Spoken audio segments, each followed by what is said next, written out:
started with a Craigslist ad that felt like it was meant for me. Free couch, great condition, just come pick it up. First come, first serve. I had just moved into my first apartment, broke and desperately trying to furnish the place. When I saw the photos, a clean beige sectional complete with throw pillows, I couldn't believe my luck. I messaged the poster immediately and got a quick reply. Still available, just come to the address. I'll leave it on the porch for you. If I'm not home, you can load it up yourself. It sounded so easy. Too easy, maybe. I showed up around 8 p.m. The neighborhood was quieter than I expected. No kids, no dogs barking, not even cars passing by. The house was dark except for a faint porch light that flickered like it was about to burn out. And there it was, the couch. It looked exactly like the pictures. But something didn't feel right. The air was heavy, and the closer I got, the more uneasy I felt. I shook it off, telling myself I was just overthinking things. I touched the couch and the fabric was damp. Gross, but it was probably just the cool night air. I started dragging the couch towards my truck, but it was heavier than I expected. After a few minutes of struggling, I decided to unzip one of the cushions to make it lighter. That's when I saw it. Inside the cushion was a bundle of clothing balled up and stuffed deep into the foam. I reached in and pulled it out and nearly dropped it.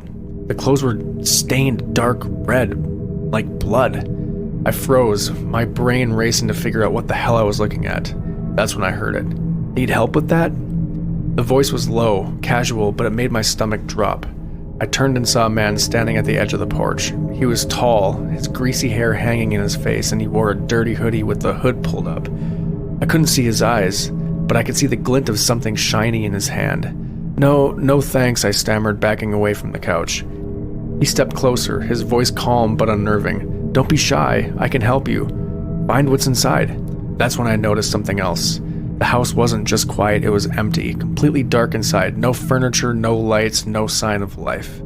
I didn't wait for him to say another word. I turned and ran, leaving the couch and everything else behind. I jumped into my truck, locked the doors, and peeled out of there so fast my tires screeched. My hands were shaking as I called the police. They showed up at the house about an hour later. When they searched the couch, they found more than just bloody clothes. There were strands of tangled hair inside the cushions, human teeth scattered between the foam, and something else they wouldn't even describe to me.